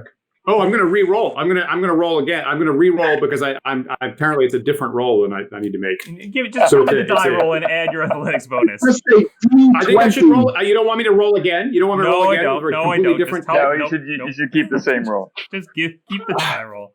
Well, that was a natural 1, if you must know. My opposing athletics is only a 9, but he rolled a 1, so. So still easily enough. He reaches and grasps at you, and you kick out of the way. It's one of the famous Nat 1 fights. Can I kick him in the face while that's happening? You will need to do so on your own turn. Avery. Can I see Eric?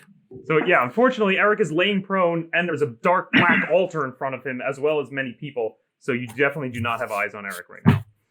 Okay, so then I'm just going to take out a diamond, and I'm going to cast Chromatic Orb at second level. So I have a 90-foot range, and I have to roll to hit him. Now I'm not still blessed, right? Whoever cast that blessed, that has fallen by now, right? No, it lasts for 10 melee rounds, if I remember correctly. Hasn't there been? There's been the various enhance abilities since, I believe. And those are concentration. And those are concentration, so only one concentration spell at a time. No. Okay. I didn't cast the bless. Oh, you didn't That was cast the bless. Ragnar. I'm sorry, Phalar. Phalar did not cast the bless. Who cast the bless? Ragnar? I cast the bless, but Okay. I also. The Thunder I also Strike is cast also A concentration. Thunderous Strike, but I have used the Thunderous Strike, but it replaced the bless anyway, so it's gone. Agreed. Got it. Agreed. So Thunderous Smite is concentration. Yep. All right, then I will do a straight up roll, and I will try to hit the big bad with a second level Chromatic Orb. That's a 90-foot range. 17 plus 6, AC 23. That is Wow. I have Sanctuary. You still. must break the sanctuary Okay. first, though. Then I cannot attack it. I fail that. Okay. So you Excellent. can, if you fail the save for sanctuary, you can redirect the attack at another visible target. Okay. Then I will do the guy who's standing there on the edge. Is it this one up here? Sure. Whoever's looking for the worms. Yeah. Yes, that looks like Secondus up The there. one that's who's- perilously close to the edge. Yes. Secundus. I will cast it on him. or this one. First one you said. Very good. Secundus, yep. Yep. So that's, I'll use lightning damage, and it would be 4d8 cast at second level. Very good. Oh, wow. 21 points of lightning damage. Secundus Take that, lifting up the piece of crushed worm, then gets blasted with lightning. Okay, so I attack the big bad, and then I'm like, oh, what's that guy doing? Don't eat that. That's disgusting. And I redirect it on him. The insect plague is gone now, right? Because he tried to cast Banish. Is that correct? Oh, that's right. I agree with that. I agree with that, Ref. You're right. Yeah. Okay, so I'll Good move catch, a little Flavor. closer. I don't want to get too close to the elemental, but I will move a little closer to that area over there. I'm pretty much there anyway. But You can move 20 feet down, maybe. Still okay, still have but I still flag length completely cover there. obscured. Yes. There you go. Gridinium, Way it's your better turn. than What would you like to do? Remember, Gridinium must Okay. dive. Oh, that's true. I've been commanded to dive. You have Now, when I was a young dwarf living in the deep delve, I played on our football team, the Crushers. We were really good, so I'm very good at diving forward. And I'm going to dive forward right at that high place of my warhead and smash him hard. Dive! With all I've got. That seems sketchy. That seems sketchy, Ref. That seems sketchy. That isn't what dive means. We all know what dive means, particularly when there's a large body of water directly below you. That's obviously the most sensible target for a dive. We all know that. The viewers know that. You know that's what we meant, right? If you were told to dive and you were on top of water, you dive into water. Dive has many meanings. Another, as someone who can currently fly as well, dive could simply mean to go head first down for a while without necessarily going into the water. So, Gradinia, what I'd like you to do is to roll me a wisdom check to see, since you're being magically compelled to do something unusual, how well your brain can adapt that into something that's beneficial in your vision here. I rolled an 11. An 11. Okay.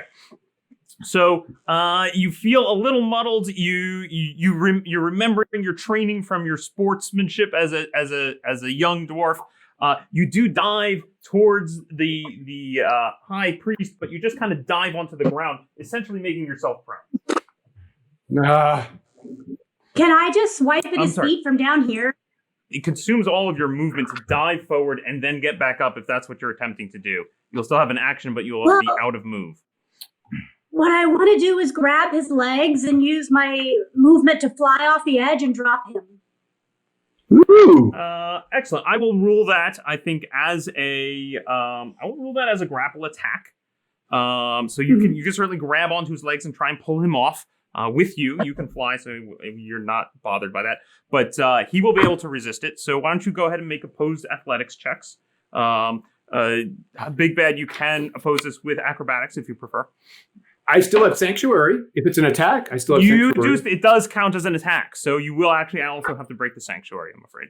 But I already broke the Sanctuary. You have to do it with every attack. With every attack, you must try to re-break it, I'm afraid. And is the person who cast Sanctuary still alive? Yeah, it's not a concentration spell. Thank you, Ref. That's the next roll, athletics. I rolled Yes. a 13. And athletics, I have a +6, so 19. 19 is what you need to beat there with athletics or acrobatics, High Priest. I don't have any athletic skill, and I rolled a 6. Oh, dear. Time to fly. I need better dice. I think this team is bolstered by the fact that I'm getting really bad rolls. I think they're getting a little lucky. The two of you tumble off the side. She continues to fly while you plummet down. No. Into the fiery brazier. Into the fire. Not again.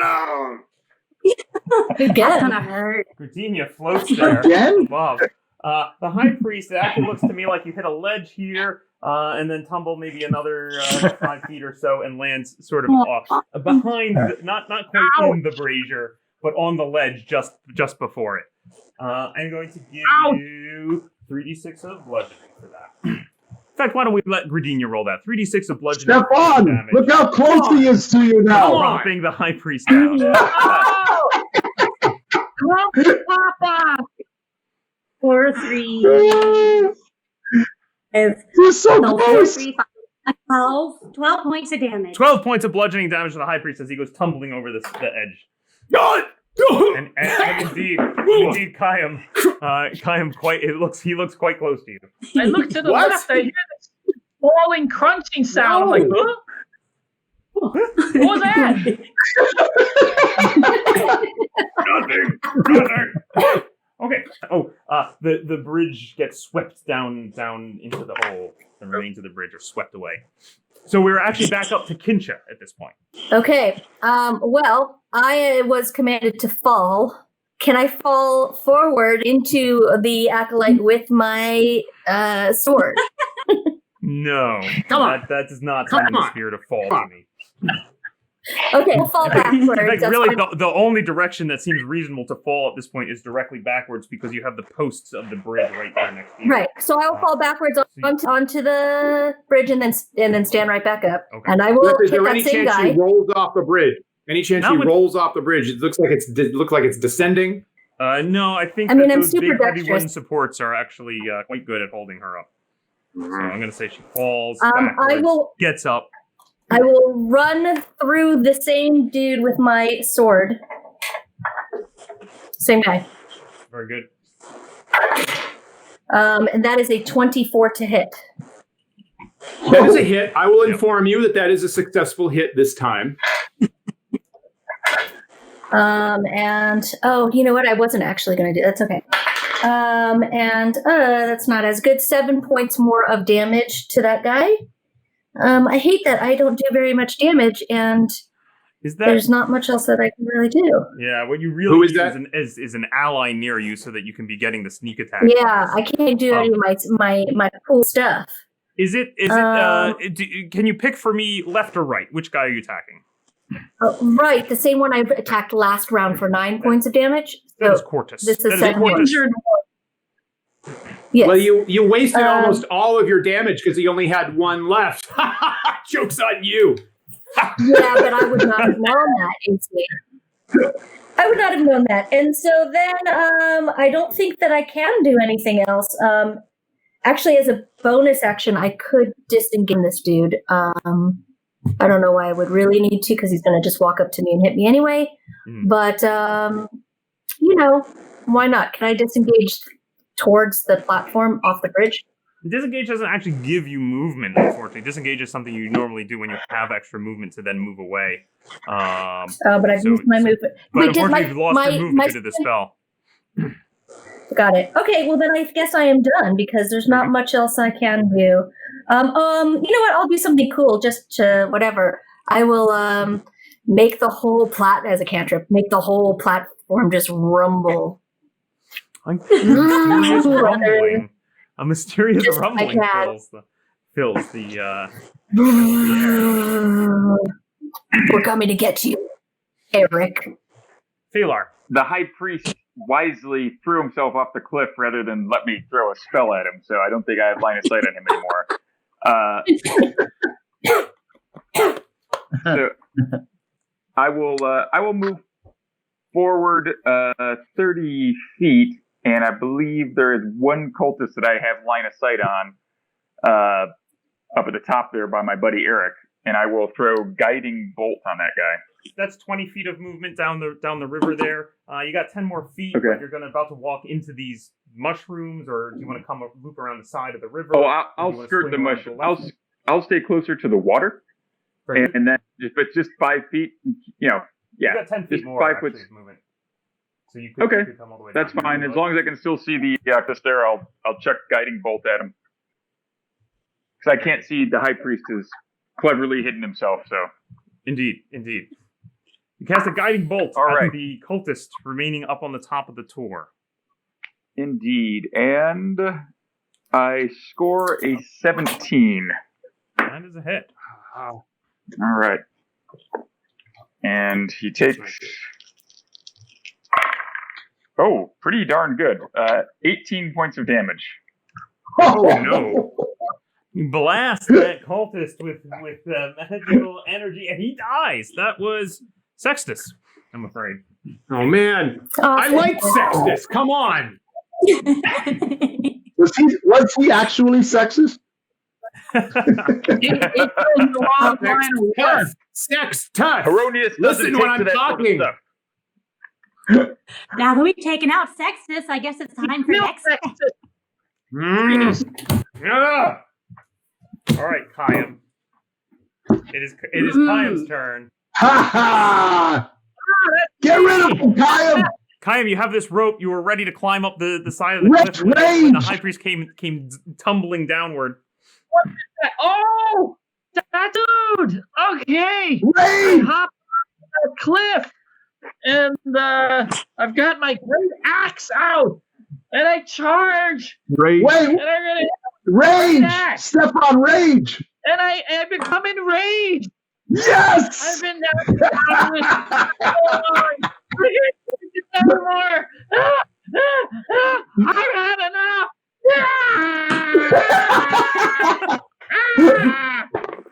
10.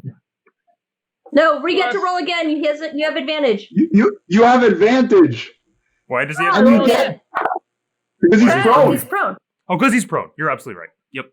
I rolled 10 twice. Unfortunately, that is a miss. So enraged, you slam your axe into the stone before him. Do you want to take your second attack? Well, I turned into a frenzy.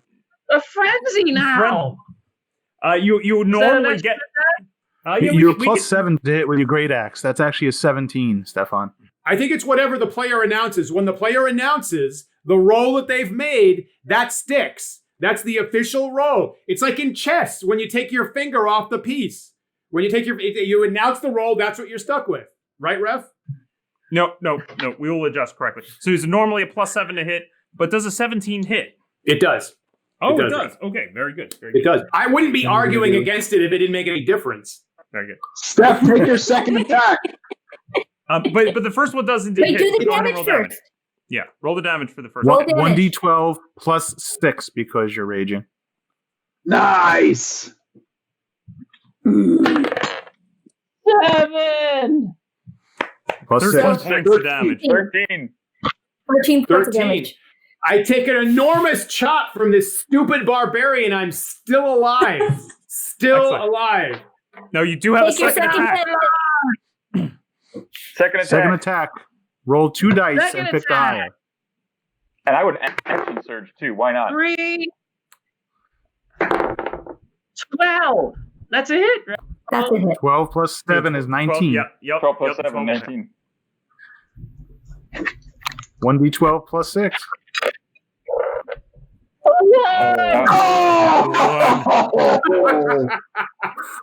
Still 7 points. Anyway, that chops my head off and it goes rolling off the Yeah.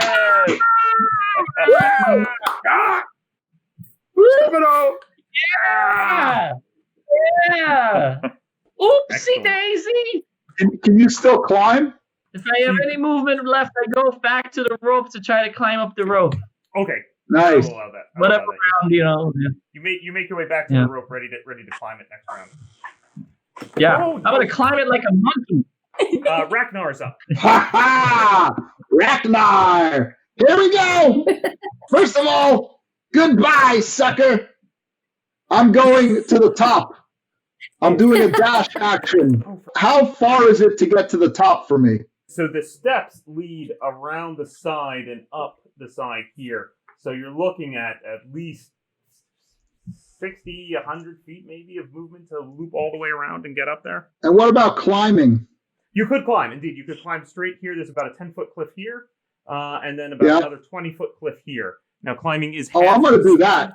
Climbing is half speed and does require a check.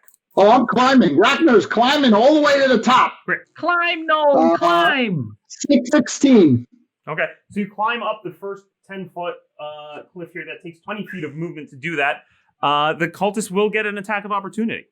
Who cares? 11? My dice are terrible tonight. Nope. Not even close. Clang. Come on. Ragnar, with your 5 feet remaining of movement, you can move there towards the next cliff. Now, the next cliff is 20 feet up. So if you wanted to dash and start climbing that, you could get about halfway up it. Yes, that's what Ragnar will do. He will climb. Give me another halfway climb up. check. Give me another athletics check, please, as you continue to climb up the cliff. 12. There you go. So you're about halfway up the cliff there. He's making it! Well, I have a bonus action. Yes? I will cast Branding Smite on my axe. Excellent. On my Warhammer. Prepared yourself. Cultists, it's your turn. Tertius sees the high priest get beheaded below him, and he bursts into tears. Sigilius! No! I must follow his last wishes. All the cocoons. And he runs to the altar. Wait, this is Tertius or Quintus? Yeah. Tertius It's Tertius. is the one that's in contact with Kincha. Yeah, so And Quintus does is that not? mean- Oh, Quintus is not? Correct. Oh, I just described what Quintus does. And Quintus runs to the front of the altar. Very good.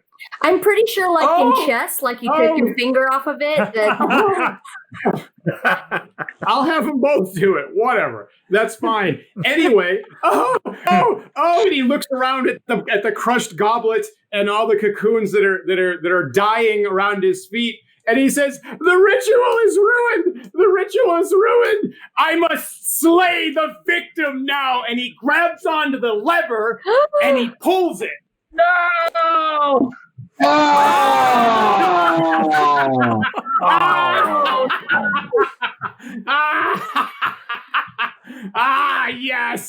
Yes. Alas, trapdoor opens and the form of Eric drops away. Eric has not taken enough damage to instantly kill him. I will be rolling death saves.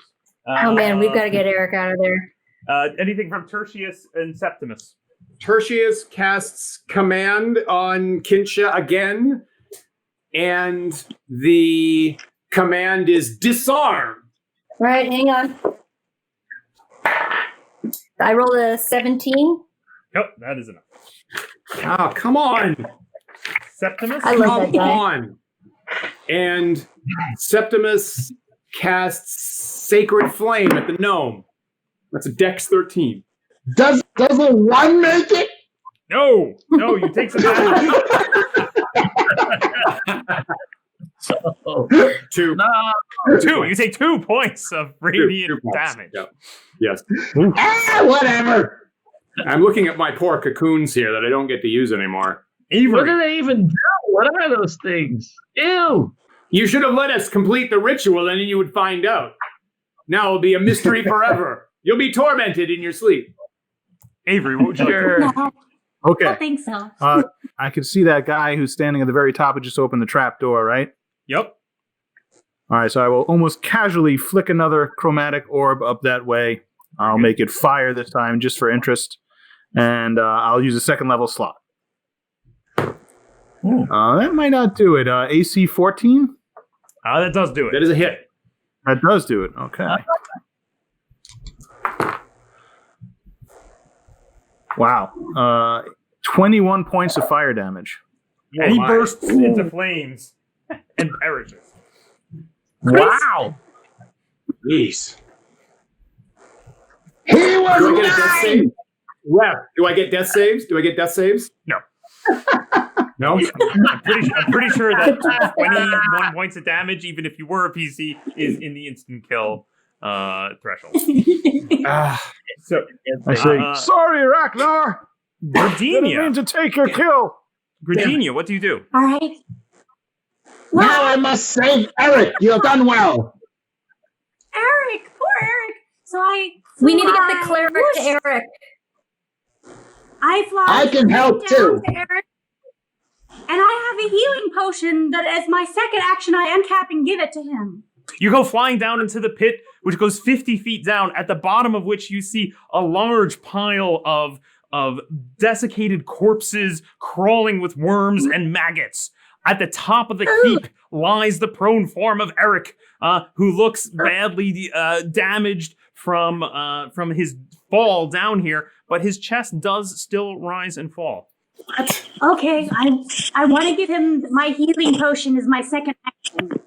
Excellent. I think with a 60-foot flight movement, that's enough to get down. You're just down there with a normal move. So you're able to use your action to pour the potion down Eric's throat.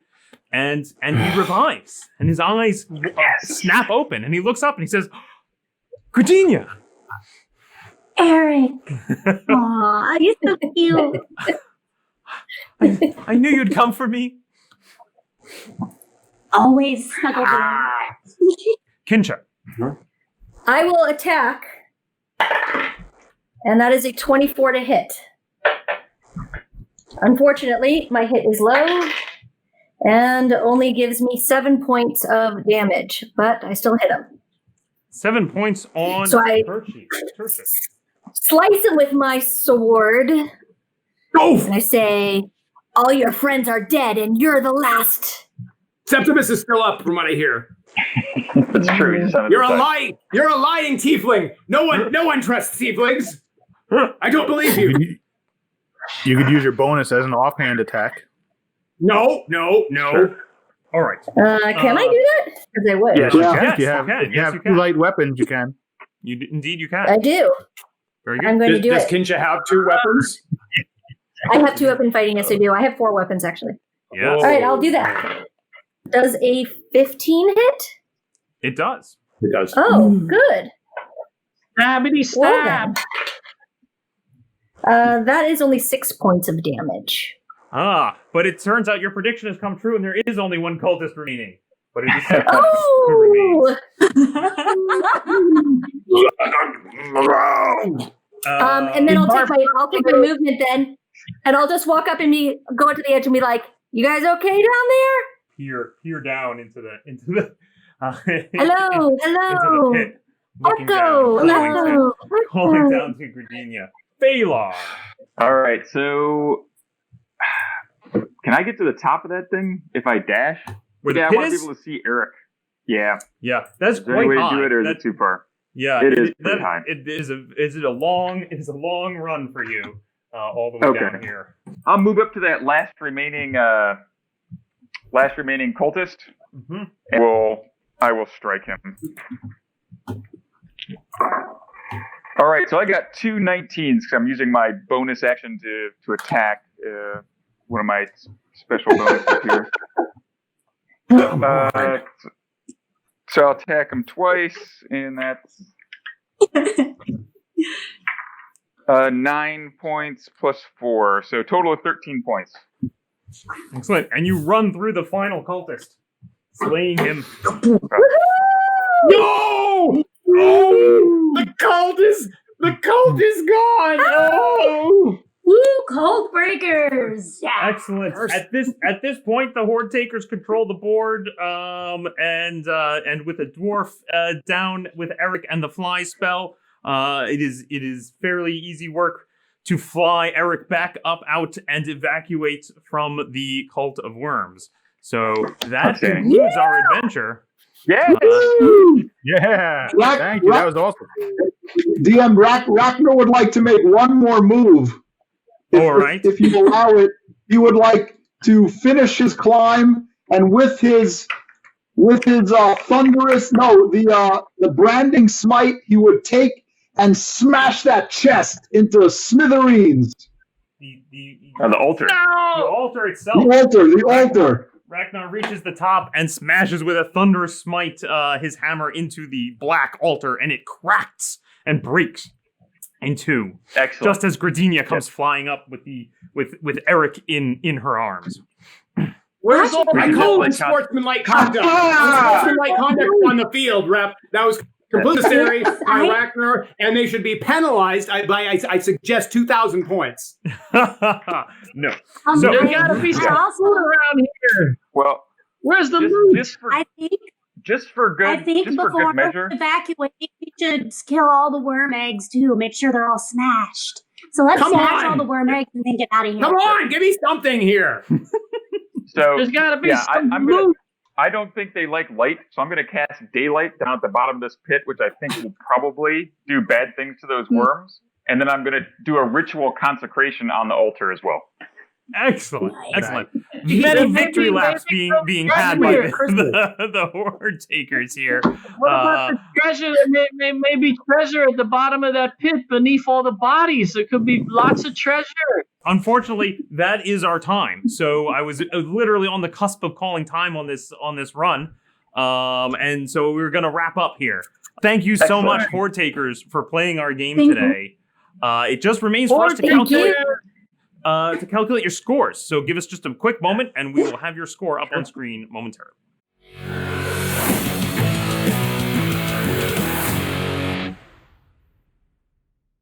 Here we go. Hoard Takers coming in at 10,800 points. Very near the top of our scorecard. Knocking off, I think, yet another off the bottom of the scorecard. Not quite knocking second best off the top of the heap.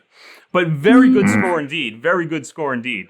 I think it was a judge's experience throwing this one. I don't know. Woo! What so better, so much better. Yeah, can you tell us what they did that gave us such a good score?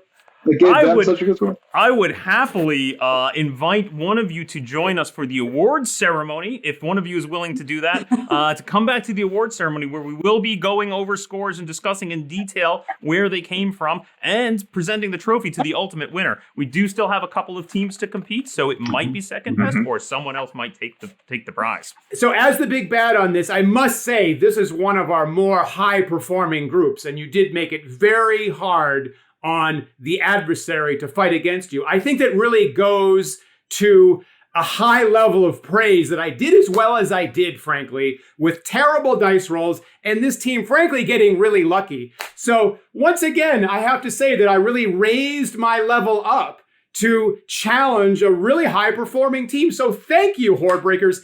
Thank you for making me a better adversary and making me look really good. You're welcome. You're welcome. That was very making you look good was very difficult, so you're welcome. You died well. You died well. You're going to let this go on? You're going to let this happen, Rev? It just remains for me to say thank you so much, Hoard Takers, for joining us today. We hope you had fun. Thank you again to Dwarven Forge for supplying the amazing terrain we got to play on. Yay! And finally, thank you for tuning into our epic battle today. And we hope to see you again next time on The Big Bad.